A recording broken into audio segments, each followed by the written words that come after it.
सास, माँ, बहू और बेटी। नहीं नहीं, ये कहानी इन सारे के सारे रिश्तों की नहीं, बल्कि 2 रिश्तों में ही सभी रिश्तों के होने की है। अरे बहू, मेरे और तेरे ससुर जी की रोटी मत बनाना, मैं बना लूंगी, दिन तक ठंडी हो जाती है। बहू जो कि एक वर्किंग लेडी थी। नहीं नहीं माँ जी, मैं अच्छे से कपड़े में लपेट देती हूँ ना, आप क्यों मेहनत करेंगी, माइक्रोवेव में गर्म कर लेना। अरे नहीं बहू, मेहनत मत कर, वैसे भी ऑफिस में कम मेहनत होती है क्या, जा रहने दे। लेकिन बहू मानती नहीं, वो सास ससुर की रोटी बना कर ही जाती है।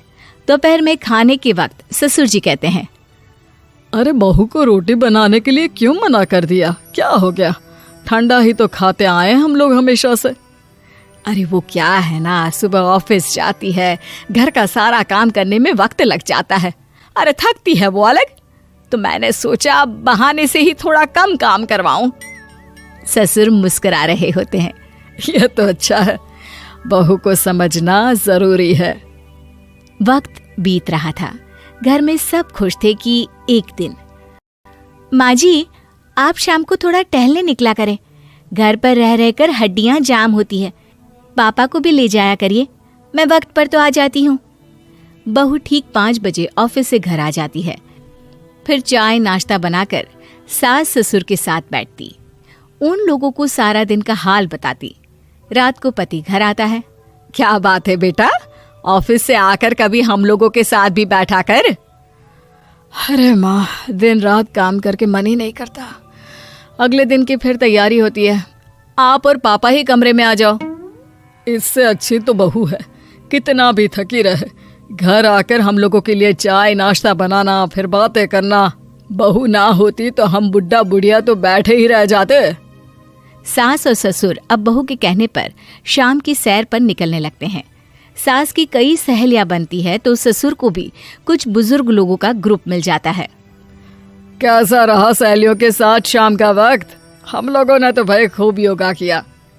अरे हम लोगों को गप्पों से फुर्सत ही नहीं होती। वैसे मिसेस मल्होत्रा आज बहू के बारे में कुछ बोल रही थी। तभी वहां ऑफिस से बहू आ जाती है जो जींस और टॉप में होती है। क्या बात है माँ, क्या कह रही थी आपकी सहेली आपकी बहू के लिए? सास इस बार बहू को कुछ अलग तरीके से देखती है और उल्टा सवाल ही दाग देती है। क्या कह रही थी वो हटा, ये बता, तेरे ऑफिस में तो मर्द भी काम करते होंगे ना?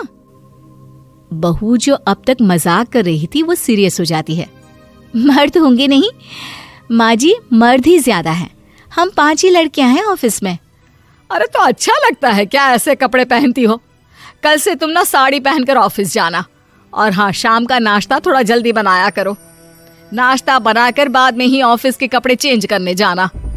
बहू को समझ में नहीं आता कि सास को हो क्या गया है, लेकिन वो कुछ नहीं कहती, सीधे किचन में जाकर चाय नाश्ता बनाती है और सास ससुर को दे देती है।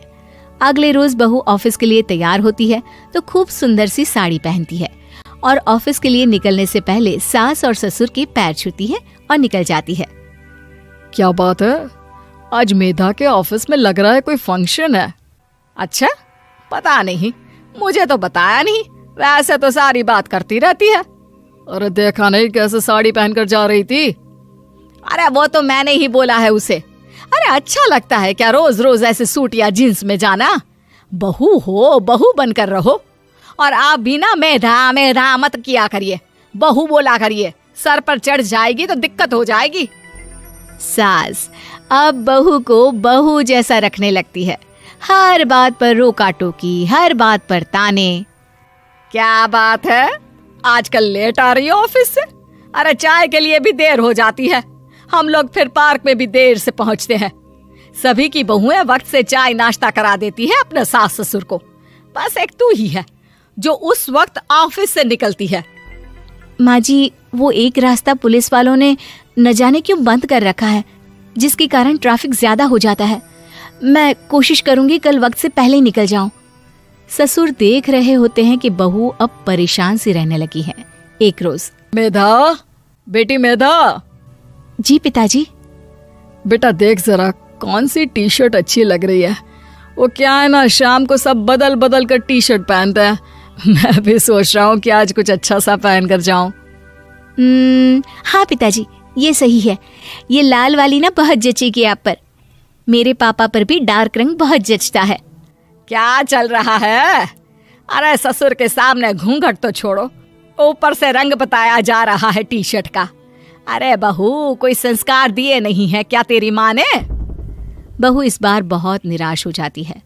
वो वहां से तुरंत अपने कमरे में चली जाती है। अब बहू घर का सारा काम करती, ऑफिस जाती, लेकिन साड़ी और सर पर पल्ला लेकर। एक बार पड़ोसन उनके घर आती है। वाह सुमित्रा बहन, बहू का तो रूप ही बदल दिया। ठीक किया, बहू बहू जैसी ही अच्छी लगती है। अच्छा चलती हूँ मैं। पड़ोसन के जाने के बाद सास बड़ी अकड़ के साथ कहती है, देखा मेरा कमाल, कैसे मैंने मेधा बहू को कंट्रोल में कर लिया। अब बारी ससुर के बोलने की थी। हाँ सुमित्रा, बिल्कुल ये काम तो किया है तुमने, लेकिन कभी सोचा क्या खो दिया?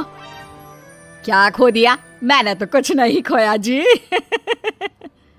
खोया है, पहले बहू जब ऑफिस जाती तुम्हारे पैर छूकर तुम्हें गले लगाती, लेकिन अब सिर्फ पैर छूती है।